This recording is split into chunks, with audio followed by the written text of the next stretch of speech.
So today I will be talking about my research work on excitonic properties of two-dimensional WSE2 tungsten diselenide. In this first picture, you can see some interesting things that are going on in the field of two-dimensional materials. Atomically thin two-dimensional materials can be layered, like shown here, to make different heterostructures. Whereas here you can see that you can take two atomically thin layers of these material and you can twist one over the another to create beautiful moire patterns. And recently, superconductivity has been shown in these moire patterns. Moving on, let's start with something that Richard Feynman said in his celebrated lecture, Plenty of Room at the Bottom. What would the properties of material be if we could arrange the atoms the way we want them? What could we do with layered structures with just the right layers? That's the motivation for us. Once we go from a bulk structure to a two-dimensional material, once we go from a bulk structure to a monolayer of the same material, new types of property arises which are not found in the bulk material. Now we all know about graphene. But even before graphene, even as back as 1965 or 1986, people had discovered a single layer of MOS2 or a few layers of MOS2. Now, the type of 2D materials that I will be talking about are called transition metal dichalcogenides, TMDCs. They are represented by this chemical formula MX2, where M is a transition metal and X is a chalcogen atom. In 2010, this was a benchmark year in the field of TMDCs, or I should say 2D TMDCs, because in the same year that the Nobel Prize was given for the graphene discovery, a indirect to direct band gap transition was found in these atomically thin MOS2 monolayers. Now, in order to understand the physics of these, we have to do a brief introduction to what these excitons are. So when we think of a usual semiconductor, we think of the valence band and the conduction band. But the electron on the hole are attracted to one another by Coulomb potential. Now, if this Coulomb potential is very strong, then the electron and hole can form a bound state. And this bound state of electron and hole is called an exciton. It is a bosonic particle. Similarly, what happens is that if you have an electron and two hole, they can actually form a fermionic particle called tryon. Now, this exciton has an energy lower than the quasi-particle band gap. And in order to measure this, the optical spectrum of such TMDCs usually gives us information about this optical band gap. But what is even more important is this exciton binding energy. Because usually in a normal semiconductor like gallium arsenide, if you want to see these excitonic features, you have to go to very small temperatures, like 4 Kelvin. So you need cryogenic setups to see these excitonic features in normal semiconductors. But in TMDCs, even at room temperature, these excitons are what dominates the optical spectrum, because this excitonic binding energy is very large. So the aim of this research work that I did was to find this excitonic binding energy and the excitonic radiuses. Now, why are we interested in this excitonic binding energy in excitons? Because this exciton binding energy is depending upon the environment of the material. So it gives you a way to tune the optical band gap and the quasi-particle band gap by tuning the dielectric environment of the 2D materials. As I talked about, that one of the most important thing in these TMDCs is once you go from a bulk material to a monolayer, they become a direct band gap material. So in this study, we use a method known as a mechanical exfoliation, where we use a scotch tape, to exfoliate materials 2-3 times, and then we can actually form a monolayer to a bilayer to a few layers of the material. Here I have shown here, this is a monolayer of WSE2. This is a 4-layer, 3-layer, and this whole structure, the rest that you see is actually a 3-layer. Whereas here, this is 3-layer, 5-layer, and here with small breaks and everything, we have up to 6 layers of WSE2. So when we do this photoluminescence measurement of these, we see that once you go from a 2 Once you go from a 3 to 2, you have increase in the PL. But once you go to monolayer, you get a very nice and sharp Lorentzian. And this is the evidence that we have now indeed make a transition from an indirect to a direct bandgap material. With these samples, if we try to fit this beautiful Lorentzian of a monolayer and deconvolute this monolayer peak, then we see that it cannot be only explained by a single Gaussian or a Lorentzian.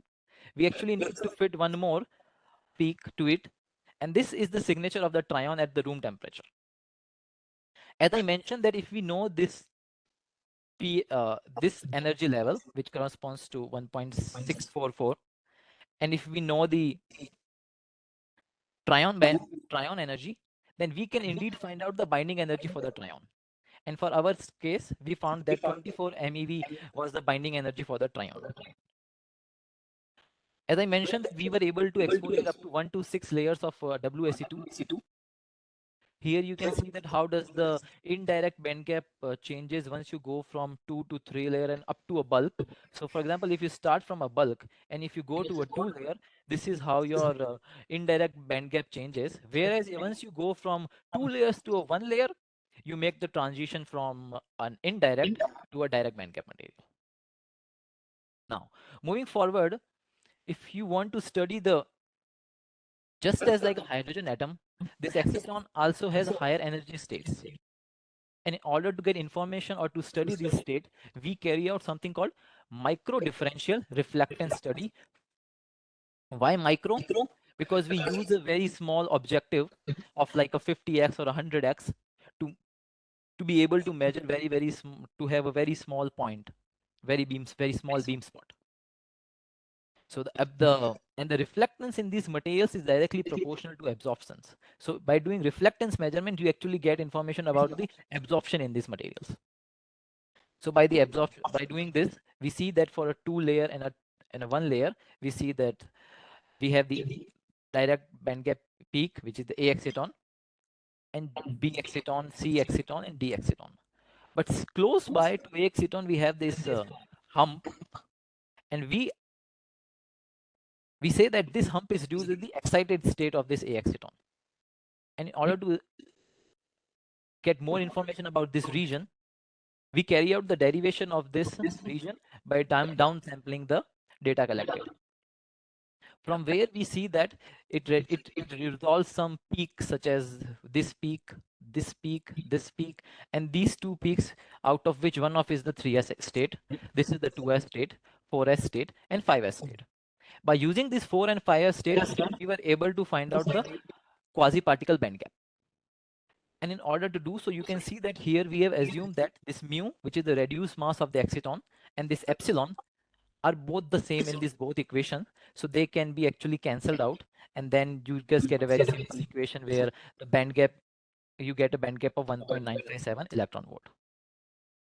Now, why did we only look at this 4 and 5s state, not like 3s, 2s, or even 1s state? Now, this is because if you try to fit a two-dimensional hydrogen model, which is usually done for which is usually used for excitons, we see that only the higher states like 3s, 4s, and 5s state fit to it. Whereas these initial energy state like 1s state and 2s state do not fit. Comparing this to another model, which we thought of a phenomenological model. So it most depend upon a very experimental model, in which instead of using an equation like n minus 1 by 2 square, we assume that n plus gk minus 1 by 2, where gk is a phenomenological constant, for which we get a value of 1.6642, and which actually leads to a nice fitting of all this 1s, 2s, 3s, 4s, and 5s states. I mentioned here that you cannot fit these 1s and 2s states. Now, another model which is very similar to a 2D hydrogen model, but with an epsilon n, a dielectric constant which is dependent on the principal state number. If we use such a hypothesis, then which was shown by this paper, then we can indeed fit it, and not only fit it, we say that we have a dielectric constant which is depending upon n. So for our data, we found out that for 1s state, you have a very high dielectric constant. Then for 2s state, you get around 3. And once you go to these higher and higher excited states, it kind of goes to a constant value. For example, in this paper, they mentioned that if for a 2D system, for an exact 2D system, you get a dielectric constant of 6.1391 if we think about WSC2. Whereas from our experiment, we also get a value of for a monolayer, the dielectric constant is very close to 6.5. Now, why is this happening? Now, why do we need to think of this epsilon n, which is like a dielectric constant depending upon these principal quantum number? So we have to think about the potential that we are using. If we solve a 2D Schrodinger equation with the Coulomb potential, we will get a formula like this, but without an n dependence here. But in these 2D materials, once we go to this very, very small length scales, the potential that we have to use actually changes. We have to use something called a Raytova-Keldysh potential. And this Raytova-Keldysh potential, there is a screening length that is defined. And for our material, this screening length is around 3.67 nanometer. And for a distance between electron and hole more than this R0, we can use Coulomb potential. Whereas for a distance which is less than this, we have to use the Raytova-Keldysh potential. So we have to remember this. For R greater than R0, Coulomb potential. For R less than R0, Raytova-Keldysh potential. Similarly, for the phenomenological model that I talked about, it actually corresponds to some another potential known as a Kretzer potential.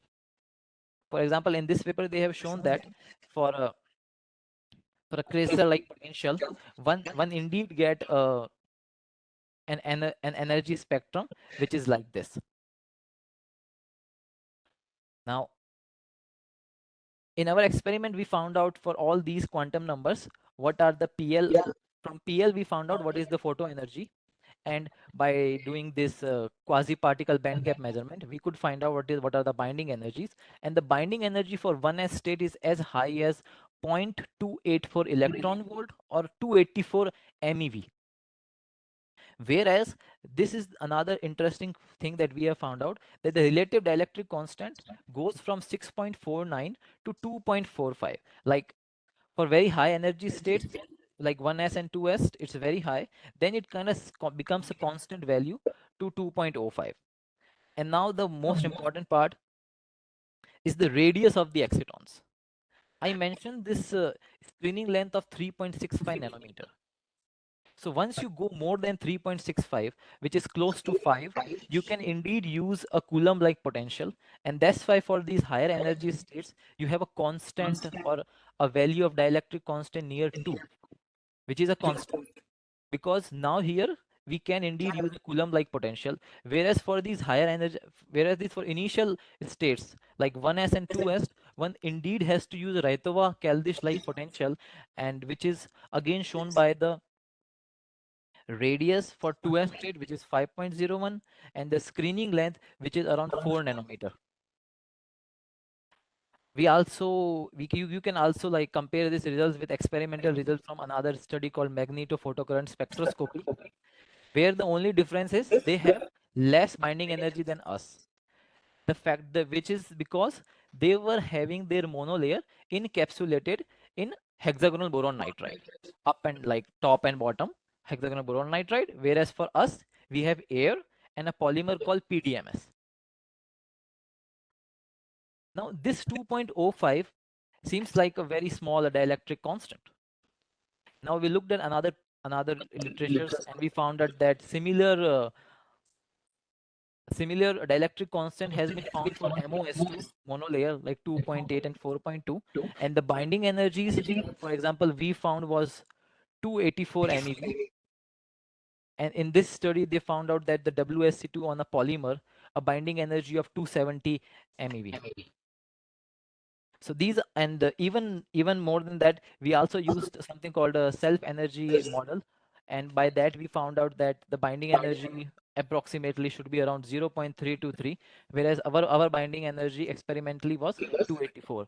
One has to keep in mind that this model is a very analytical model and very does not require high computational processing like DFT or VAST. So this is a very small approximation. Thank you.